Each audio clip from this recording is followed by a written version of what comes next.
And this is Mr. Precella, and we're back working on our test 2 review. It's been 3 days. It hasn't been 3 days. It's been like 10 minutes.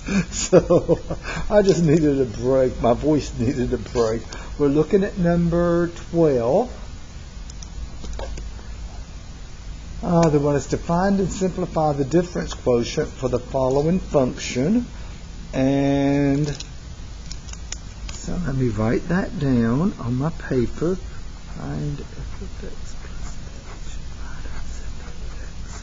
h all over h. Okay.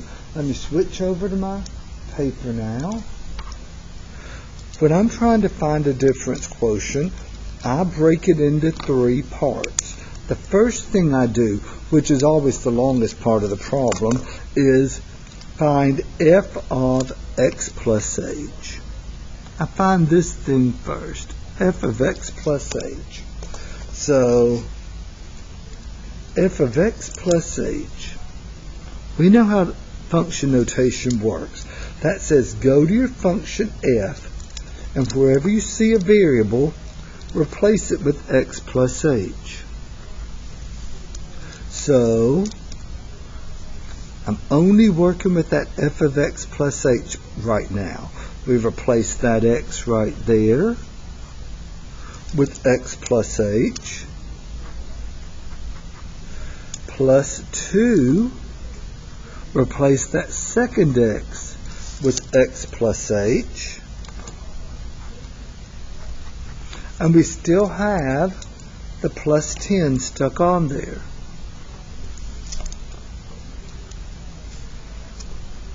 X plus h quantity squared. That's not just x squared plus h squared. It's a sum. If you have a sum or difference that you're squaring, what are you going to have to do to multiply it out? Maybe write it twice and FOIL it out. X plus h quantity squared. Here's my scratch word. Well, I think I'll write it right here. Just x plus h times x plus h. Oh wait, that's it. My scratch work is hidden. There it is. X plus h squared. We write it twice using the FOIL method. First, x times x is x squared. Outer, x times h. I'm going to write it as hx. I'm going to write it in alphabetical order. Plus inner, h times x, that's another hx. That's why I wrote this first one in alphabetical order, because I can spot. Those are like terms. And what's last times last? H times h is h squared. So we have x squared plus hx plus hx, that's a 2hx, plus h squared. Any questions on how we squared that x plus h?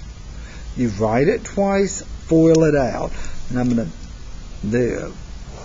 So we really have negative 7 times that stuff there, x squared plus 2hx plus h squared,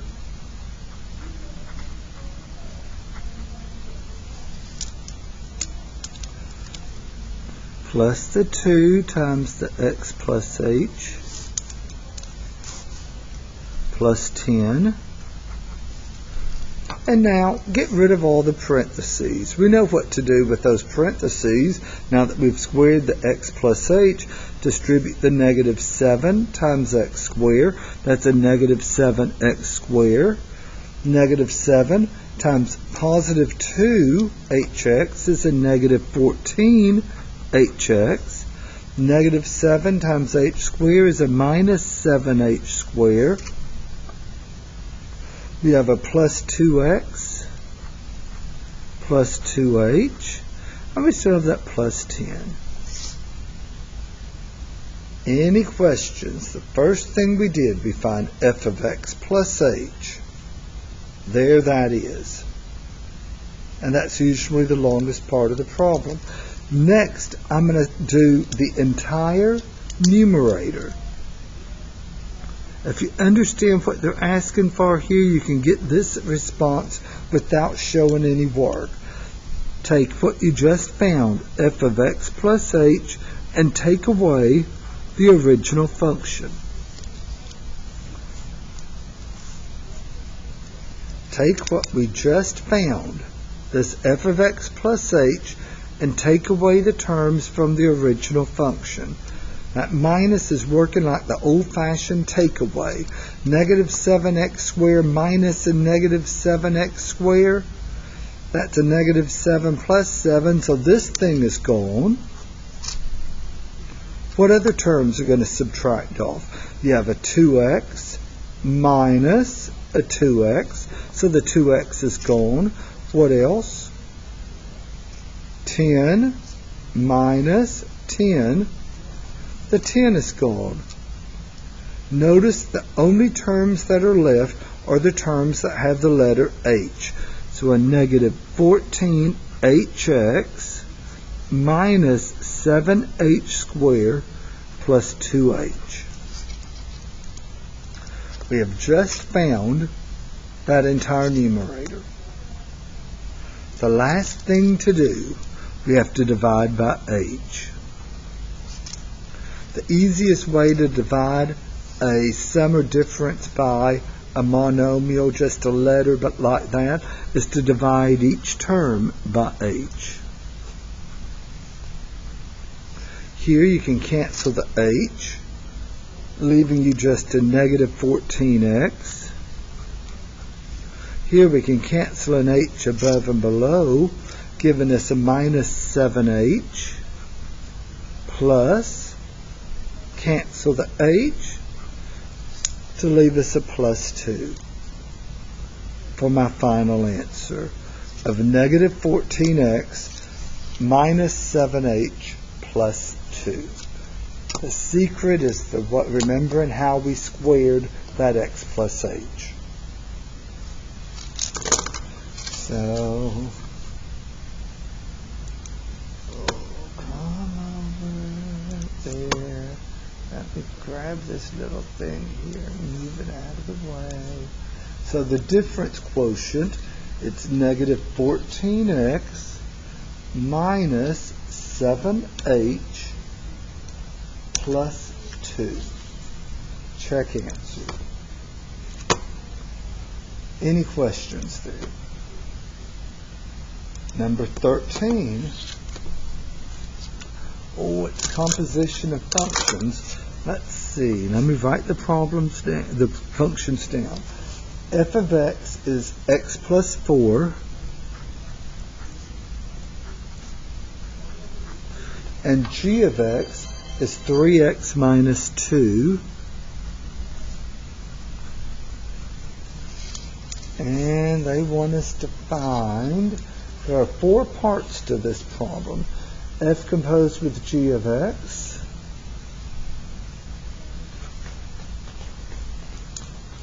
they want us to find f composed with g of x,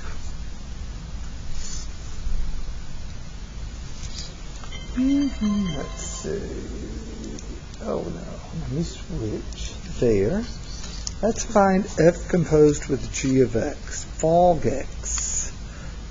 Realize g of x, that's the the inside function. So f is on the outside,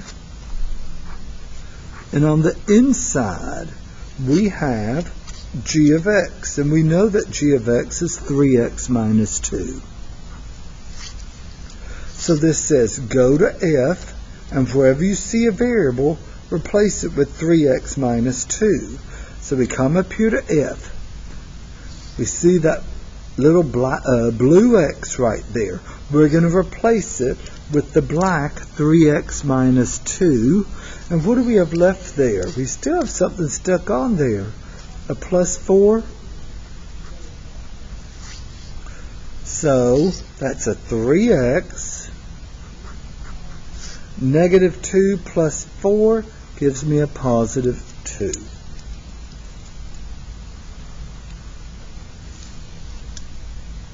for f composed with g. Any questions there? We go over here and we type in the 3x plus 2. Now they want f composed with g at 3. F of g of 3, part B. They want us to find f composed with g, but instead of at x, they want it at 3. They want it at 3. Well, the easy way to do this is we just found f composed with g of x. It's 3x plus 2. We just found it. So just use that part to answer part B. This says go to f composed with g, and where you see a variable, plug in that purple 3. So we have 3. We're using this thing right there. Replace the x with the number in the parentheses, and that gives us what? 9 plus 2, which equals 11. Oh, wait a minute. Why didn't y'all tell me I hadn't switched? Oh, my goodness. After all that great explanation, we just found f composed with g at x. So here we want to evaluate it at 3. We go to part A and plug in a 3. 3 times 3 is 9, plus 2 gives me a final answer of 11. So part B is 11.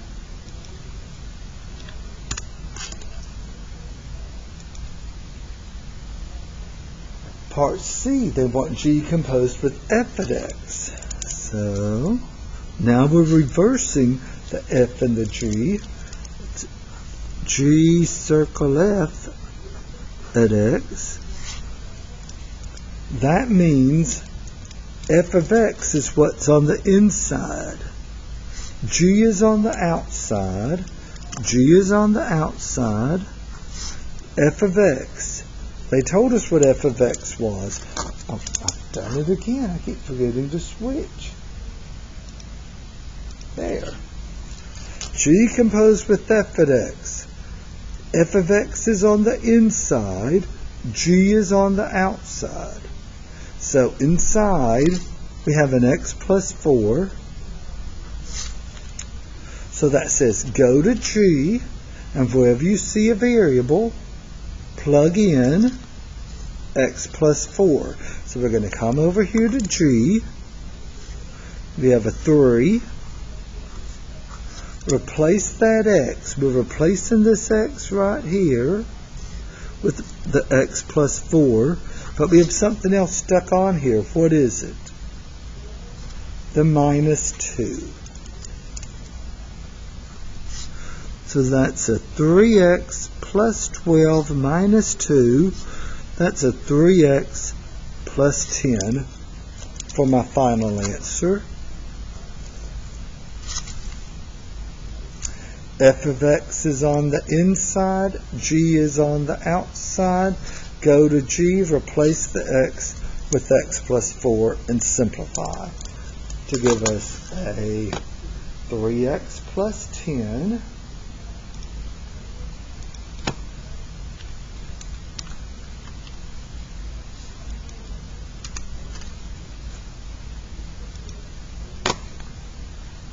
and the final piece to this problem, G composed with F. They want us to plug in a 3 in what we just found. We just found G composed with F at X. Now we're going to plug a 3 in there. So this is part D, G composed with F at 3. Let me switch over. So we go to the answer we just found, G composed with F at X. Replace that X with 3. So you have a 3. Replace the X with 3 plus 10. That's a 9 plus 10. So I'm getting 19 for my final answer. 19 for my final answer. Any questions there?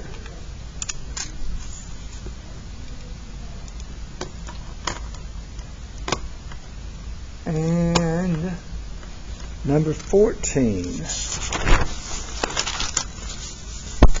Let me write the problem down. They tell us that f of x is equal to 4x plus 5. And g of x is x squared minus x minus 6.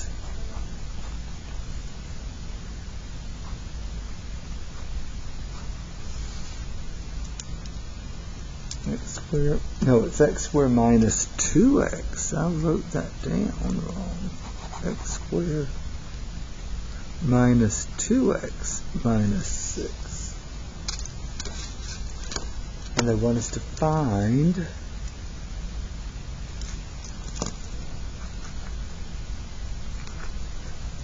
g composed with f at 3.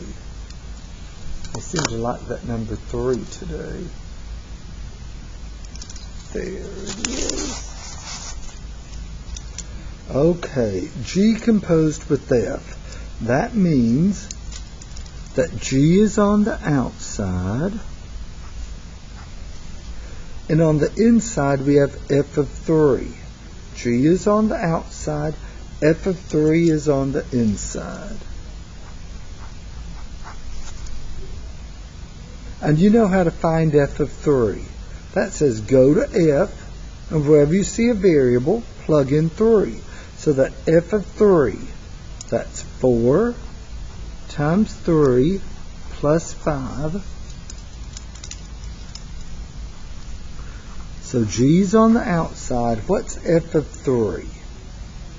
That's a 12 plus 5. That's a 17, isn't it?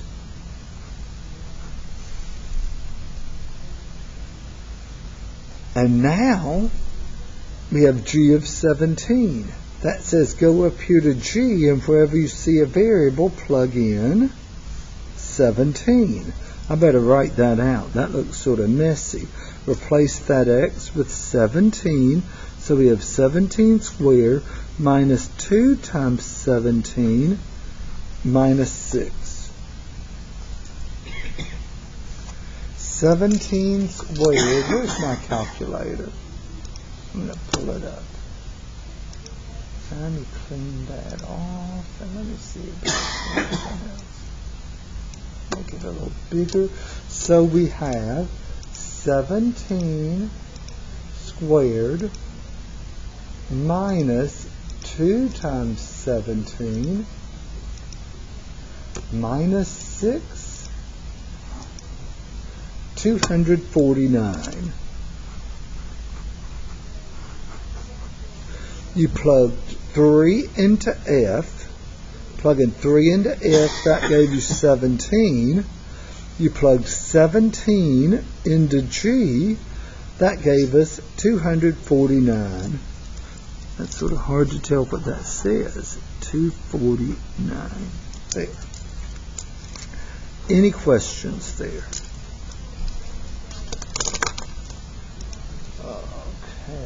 Here, there, let's see, 249. And number 15. Looks like it's more composition. They give us two functions, f and g. So number 15.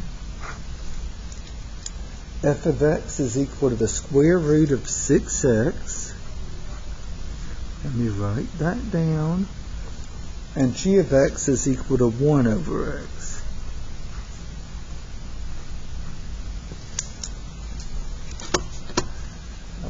Okay. They want us to find f composed with g of x and g composed with f of x. First of all, we'll find f composed with g of x. That says g of x is on the inside. F is on the outside. So we have f on the outside, and we have g of x, 1 over x on the inside. So that notation says go to f, replace the variable you see with 1 over x. So you have the square root of 6 times 1 over x. I remember working a problem just like this in the homework and saying, reminding you, don't multiply both of those things by 6. That's like a 6 over 1. 6 times 1 is 6, all over 1 times x is x, for the square root of 6 over x.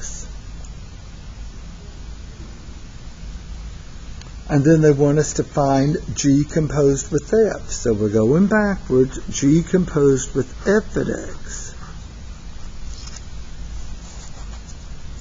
That says that f of x is what's on the inside now. F of x is what's on the inside, and we're going to plug it into g. So we have g is on the outside, and on the inside, it's that square root of 6x. Oh, this is going to be easy. F of x is on the inside, g is on the outside, so that says go to g and replace the variable you see with 1 over, you're going to replace that x with the square root of 6x. For my final answer. Here you plug g of x into f. Here you plugged f of x into g. Typing in the answers. We have the square root of 6 over x. Is that what we wanted to type? Yep, the square root of 6 over x. Oh, wrong one, wrong window here. That's check. And now g composed with f. Remember, g composed with f, that was 1 over the square root of 6x. So this is what we type now. I have a fraction bar. On top I type my 1. On the bottom I'll type my square root of 6x. Any questions there? Number 16. Oh, this looks like a synthetic division problem. Let me write the problem down. Number 16,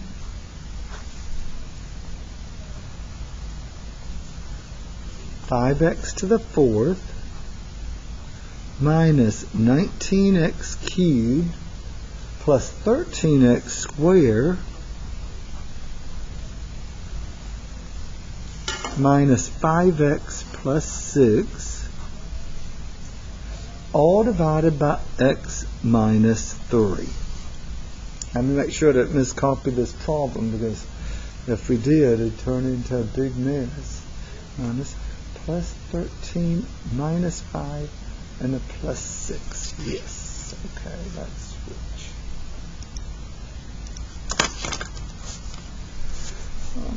Okay.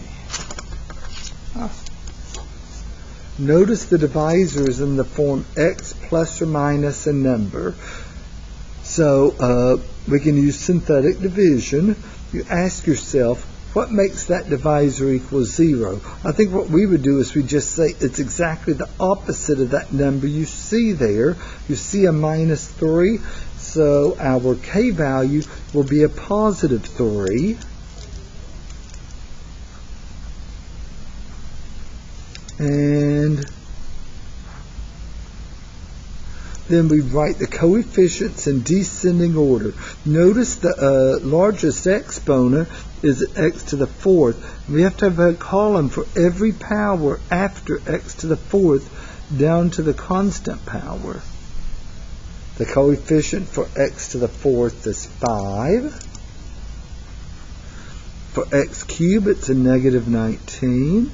For x squared, a positive 13. For x, a negative 5. And our constant is a positive 6. And then we'd skip a line. And to get the process started, you take the 5 and bring it down below that horizontal line. And then you go positive 3 times positive 5 is a positive 15. Negative 19 plus 15 is a minus 4. Negative 4 times positive 3 is a negative 12. 13 minus 12 is a positive 1. Then multiply again. 1 times 3 is a positive 3. Negative 5 plus 3 is a negative 2. Negative 2 times positive 3 is a negative 6. 6 minus 6, what have we got as our remainder? 0. So this thing went in evenly. There's no remainder. We had an x to the 4th, and we divided it by x. Remember I said to use synthetic division, the divisor always has to be in the form x plus or minus a number. So you take that x to the 4th and divide it by x, you're going to have an x cubed remaining. So that leading variable part will always have an exponent one less than the highest exponent in the dividend, or in the numerator, if that's what you want to call it.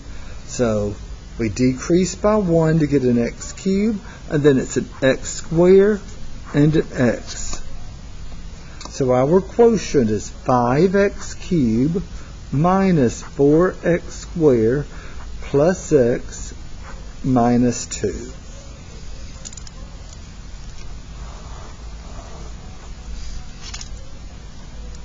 For my final answer, let's go type that in. Oops. 5x cubed minus 4x squared plus x minus 2. 5x cubed minus 4x squared plus x minus 2. Yes. Factor into linear factors given that k is a 0 of f of x. Remember, we have a method of factoring higher degree polynomials provided we know a 0. If we know a 0, we can use synthetic division and start breaking the thing down. So let me write this problem down. Okay, so we want to factor f of x equals 3x cubed plus 16x squared minus 59x plus 40. Wow, that looks sort of messy to factor. Let me make sure. 3x cubed plus 16x squared minus 59x plus 40, and k equals 1 is a 0.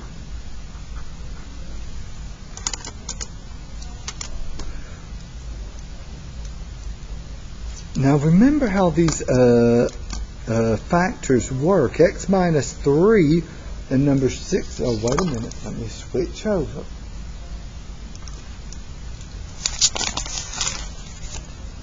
On number 16, the divisor was an x minus 3. The k-value was a positive 3.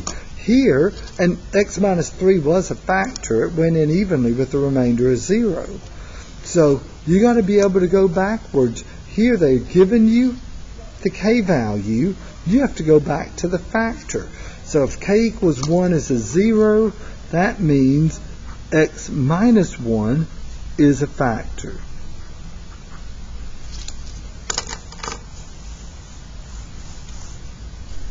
When you're given the 0, you should be able to go back to the factor, just like when you're given the factor, you should be able to go back and determine the 0.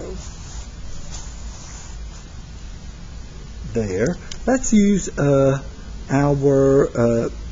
synthetic division process. K is equal to 1. We have an x cubed, an x squared, an x to the first, and a constant. Fill in those coefficients. 3, 16, negative 59, and positive 40. Skip a line. Bring the 3 down. 3 times 1 is a positive 3. 16 plus 3 is a positive 19. 19 times 1 is a positive 19. Negative 59 plus 19 is a negative 40. 1 times negative 40 is a negative 40. And 40 minus 40 is a 0. So, we started with an x cubed. The quotient has 1 less power, so that would be a x squared, an x, and finally no x. So at this point, we can get f of x factored. F of x, what times what will give us back that f of x? Well, the factor associated with the k-value is x minus 1 times 3x squared, the quotient, plus 19x minus 40. You have the factor that came about from the 0, and then the quotient is the other factor. Well, we need to factor 3x squared plus 19x minus 40. Writing my 2 sets of parentheses. For 3x squared, there's only one possibility, 1x times 3x. I guess I'll bring that x minus 1 down because we're going to have to factor that in a moment. We're going to have to type that in also. And then for 40, well, there's quite a few pairs of numbers there. We could have 1 times 40, or 2 times 20, 3, 4 times 10, 4, how about 5 times 8? The last sign's a minus, so we're going to need 1 plus and 1 minus. Let's see. Oh, let's see. Do we see it? 2 and, let's see. Well, 1 and 40 it certainly aren't going to work. 2 and 20, no. 4 and 10, let's see. How about no, that'd be a 30. And a 4, I don't think that's doing it, is it? What about 5 and 8? Well, I think that'll do it. 8 and 5. And remember we said that the sign has to be, there has to be 1 plus and 1 minus. I think that'll do it right there. Let's check. Here we are checking. We're going to see if x plus 8 times 3x minus 5 will give us back 3x squared minus 19x. Plus 19x minus 40. First, x times 3x is 3x squared. Outer, x times a negative 5 is a negative 5x. Inner, 8 times 3x, that's a positive 24x. 8 times a negative 5 is a minus 40. What's negative 5x plus 24? I think that's given us exactly what we need, that plus 19x. So here's my factorization. X minus 1 times x plus 8 times 3x minus 5. Switching back. Factors. X minus 1 times x plus 8 times 3x minus 5.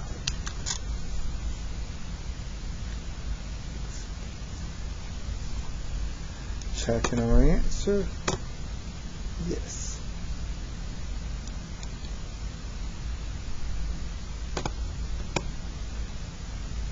And, well, I think we'll pick up here tomorrow. My voice is just about given out, okay? So, we'll pick up here tomorrow at number 18. There's only 25 problems, so we can get this done. So, we'll continue this tomorrow with possible rational zeros. Bye-bye.